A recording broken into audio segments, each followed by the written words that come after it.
ભાગવતના આ 4 અક્ષર એટલે આપણને કહે છે કે જીવનમાં ભગવાન, ભ એટલે ભગવાન, વ એટલે વૈરાગ્ય, ભાગ, ગ એટલે જ્ઞાન, વ એટલે વૈરાગ્ય, ત એટલે ત્યાગ. હંમેશા ભગવાન પ્રત્યે આપણા હૃદયના ભાવ, વૈરાગ્ય ભાવ, જ્ઞાન ભાવ, ત્યાગ ભાવ ભીતરમાં બની રહે એની બહુ જરૂર છે. અને એટલા માટે જ ભાગવત મહાપુરાણ એક એક પ્રસંગો આપણને બતાવે ને, એ પ્રસંગોમાંથી પ્રસંગો બધાને ખબર છે, કથા કોઈને ખબર નથી એવું તો છે જ ને, પણ એની જે પ્રેરણા છે એ પ્રેરણા આપણા હૃદયને સ્પર્શવી જોઈએ. પરમ પૂજ્ય ગુરુદેવ એટલે કહેતા કે કોઈ પણ કાર્ય કરો પરંતુ એની જો પ્રેરણા આત્મસાત ન કરો તો કોઈ મતલબ નથી. અને તેથી જ સર્વપ્રથમ મંગલાચરણ કરવામાં આવે. મંગલાચરણ એટલે આપ દ્વારા આજે મંગલ આચરણ થઈ રહ્યું છે. આપ એક મંગલ કાર્ય કરવા માટે ઉપસ્થિત બન્યા છો. જે મંગલ કરે ને એનું સર્વદા શુભ અને મંગલ થાય અને થાય જ. દુનિયાની દ્રષ્ટિએ ભલે એવું લાગે કે આમાં તો કાંઈ આપણું મંગલ ન થયું, પણ જરૂરી નથી કે કર્મનું ફળ તરત જ મળે. કર્મનો સિદ્ધાંત કહે છે કે કર્મનું ફળ તો આપણને અત્યારે જ મળે એવું જરૂરી નથી. 3 પ્રકારના કર્મ: ક્રિયામણ કર્મ, જેનું તરત ફળ મળે, તરસ લાગી પાણી પીધું તરસ બુઝાઈ ગઈ, ક્રિયામણ કર્મ. સંચિત કર્મ, દાણો વાવ્યો તરત ફળ ન આપે, કર્મ સંચિત થયું કહેવાય.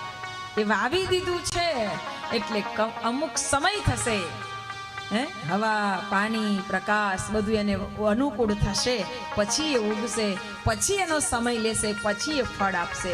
સંચિત કર્મ. પ્રારબ્ધ કર્મ, આ સમયે ભક્તિ કરી, ભગવાનનું સ્મરણ કર્યું, તરત ફળ ન પણ મળે, આ જન્મમાં પણ ન મળે તો આવતા જન્મમાં મળે. આ પ્રારબ્ધ કર્મ છે. પ્રારબ્ધ કર્મ પાક્યું ને એટલે આપણને માનવ દેહ મળ્યો છે, મનુષ્ય દેહ મળ્યો. આ માનવ જન્મ એ અનમોલ છે. એને હવે આપણે બહુ સુધારવાનો, સંવારવાનો, એને એવો સશક્ત બનાવવાનો કે સાર્થક થાય. પણ એ સાર્થક કેવી રીતે થાય? મોટા એન્જિનિયર બનવાથી સાર્થક થાય? ડોક્ટર બનવાથી સાર્થક થાય? મોટા જજ કે વકીલ બનવાથી સાર્થક થાય? ના ભાઈ ના. માનવતાના ગુણો જ્યારે જીવનમાં વિકસિત થાય તો જ એ માનવ જન્મ સાર્થક થાય, બાકી સાર્થક ન થાય. આ માનવતાના ગુણોને વિકસિત કરવા માટે જ આ સત્સંગ છે. આ સત્સંગ છે. અને એટલે તો સંતો, સાધુ, મહાપુરુષો કહે છે કે સતત સત્સંગ. પરમ પૂજ્ય ગુરુદેવે કહ્યું કે સતત સત્સંગ, સતત સ્વાધ્યાય. સ્વનું અધ્યયન ન કરો ત્યાં સુધી આપણા જીવનમાં શ્રેષ્ઠતા ન આવે. તેથી તો તુલસીદાસજી મહારાજને પણ કહેવું પડ્યું છે કે સત્સંગ થાય ને તો જ વિવેક જાગે. અને વિવેક એ એક જગ્યાએ જરૂરી નથી. વિવેક તો પ્રત્યેક જગ્યાએ જોઈએ. તમે ઘર ચલાવતા હોય તોય વિવેક જોઈએ, ઓફિસમાં જાઓ તો પણ વિવેક જોઈએ, કોઈ ધંધો કરો તો પણ વિવેક જોઈએ, કોઈની સાથે વ્યવહાર કરો ને તો પણ વિવેક જોઈએ.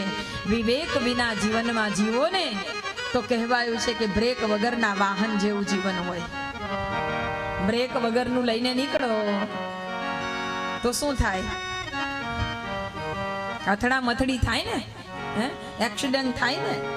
વિવેક વગરનું જીવન એ બ્રેક વગરના વાહન જેવું છે. અને એટલે જ વિવેક જીવનમાં પ્રતિ પળ અને પ્રતિ ક્ષણ જોઈએ.